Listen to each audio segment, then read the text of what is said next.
know that your tax dollars go to much more than just roads and schools?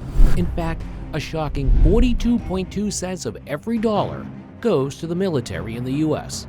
That's right, around 20% of the entire federal budget is dedicated to defense and security.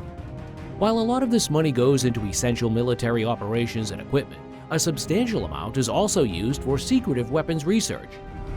In this video, we'll take an in-depth look into the truth behind the military-industrial complex and how the government is using it to manipulate us.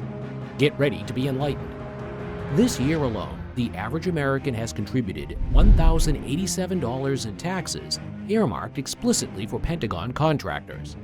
Now, picture the kind of society we could build if even a fraction of those resources were directed towards endeavors other than war.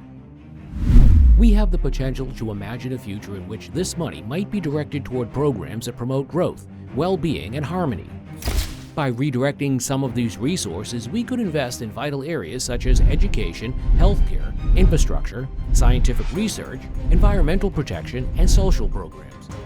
Imagine the positive impact we could make on our communities and the world at large. It's no secret that the Pentagon's budget seems to grow endlessly, raising concerns about its impact on American democracy. What makes matters worse is that this bloated budget often evades the same level of scrutiny as other government spending. This means that a considerable portion of taxpayer money is diverted away from important social services and public goods, a startling reality emphasized in a new Institute for Policy Studies (IPS) report. Collaborating with the National Priorities Project, the IPS releases its eye-opening analysis every year on Tax Day, examining how Americans' income taxes relate to military and security spending. The findings are truly astonishing, shedding light on just how much of an average person's tax bill goes towards cluster bombs instead of much-needed investments in hospitals and schools. But the IPS doesn't stop there. As part of their study, they've developed an interactive tool that vividly demonstrates how the money currently allocated to the military could be put to alternative uses. With just 10% of what Americans spend on militarization in 2021, we could have funded an incredible 660,631 registered nurses or provided 8.8 million units of public housing. Imagine the tremendous influence that could have on our society. And that's not all. A mere 1% of the military's budget could have covered 4-year scholarships for nearly 200,000 students, powered a staggering 18.7 million homes with wind energy or 21 million homes with solar energy. It could have even supported the salaries of approximately 81,000 elementary school teachers for an entire year. When confronted with staggering numbers like these, it's hard not to envision a more compassionate and generous society, one where the institutions of government are not held captive by the military-industrial complex. The United States, at present, outspends the combined military budgets of the next 9 countries, most of which are its allies. Even a mere 10% reduction in its military budget would still leave it far ahead of any other nation in terms of total military expenditure.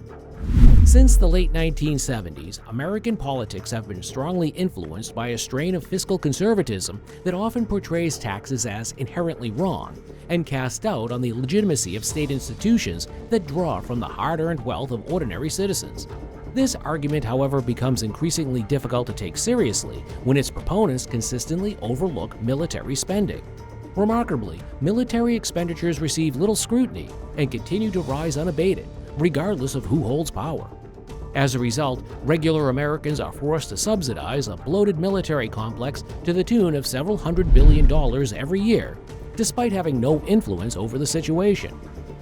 So, why does the United States spend so much money on its military?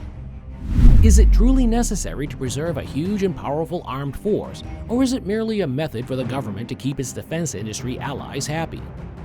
But finding the answer, don't forget to like and subscribe to our channel. Responding to situations such as mass massacres and genocide in Kosovo and Libya, the U.S. military frequently finds itself in unexpected situations. Because of its broad reach and adaptability, the military is frequently involved in humanitarian missions, such as giving aid following the Fukushima tsunami and nuclear accident, providing relief during Haiti's earthquake, and combating the Ebola outbreak in West Africa. Furthermore, there is a widespread belief that the United States military will ensure the smooth flow of global marine trade, including critical choke points such as the Strait of Hormuz and Strait of Malacca and the Horn of Africa.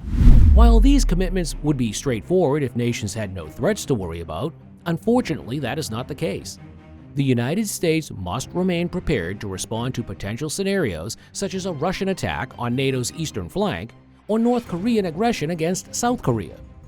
Additionally, it should be ready for a Chinese invasion of Taiwan or an Iranian attempt to close the Strait of Hormuz. Furthermore, the U.S. may have to address multiple crises simultaneously. This wide array of potential missions necessitates that the United States maintains a force capable of handling everything from high-intensity conflicts between states to counterinsurgencies and peacekeeping efforts. In contrast, its adversaries have the luxury of focusing their efforts solely on preparing to confront the United States, allocating their resources towards training, procurement, doctrine, and infrastructure with that specific goal in mind. The United States has embraced a philosophy that involves actively engaging in the world and preventing aggression rather than waiting for it to grow stronger and strike at home. This approach stems from valuable lessons learned from World War I and II. Following World War I, the U.S. adopted isolationism, but was eventually drawn into World War II due to conflicts in Europe and Asia. Since then, the United States has chosen to be internationally involved, deploying forces forward, and interestingly enough, major power conflicts have been avoided. Predicting the exact outcome of major changes to the United States' approach to international relations, defense strategy, and defense budget is a challenging task. One crucial aspect to consider is that these elements are interconnected. Simply slashing military spending without reevaluating goals could lead to an overextended and vulnerable force, increasing the risk of conflict and potentially incurring higher casualties without guaranteed success. But what happens if we cut the budget? A more compelling argument for significant budget cuts would require a corresponding reduction in global commitments and ambitions. In a situation like this, the U.S. would need to carefully define its top goals and align its forces. This approach, while not irrational, demands careful consideration of where to draw the proverbial lines in the sand and calibrate the military to match more modest objectives. History has shown instances where the United States withdrew from protracted conflicts like the Vietnam War, and many argue for similar actions in ongoing long-standing wars such as Afghanistan. However, it's worth noting that when America retreats, other powers often step in to fill the resulting security vacuum. Regrettably, it has been adversaries like Russia, China, and Iran who have capitalized on such opportunities to expand their influence. This puts us back to the topic of where the U.S. should go on the range between total isolationism and global policemanship. If the United States were to shrink its goals and budgets towards isolationism significantly, there would always be a lingering risk of a hostile power emerging and compelling America to return to the global stage in a costly and high-casualty manner. The challenge lies in determining what constitutes too much retrenchment, as it is difficult to anticipate the precise point at which the balance tips unfavorably. It is crucial to navigating these complexities thoughtfully, considering the potential risks and remaining open to adaptability as the global landscape evolves. Critics argue that excessive military spending can divert resources from pressing domestic needs, such as healthcare, education, and infrastructure. They question whether the high levels of military expenditure truly align with the nation's priorities and whether alternative approaches could achieve the desired outcomes. In conclusion, the question of why the United States spends such a significant portion of its budget on its military sparks important debates and considerations. While some say that a powerful and massive military is necessary for domestic security and preserving the country's preferences, others are concerned about the defense industry's influence on government choices. The intertwining of politics, national defense, and economic interests makes it a complex issue to unpack. That's a wrap. Thank you for joining us today and exploring the fascinating topic of military spending in the United States. We hope you enjoyed the video and found it informative. Don't forget to let us know your thoughts in the comments section. We look forward to seeing you in the next video.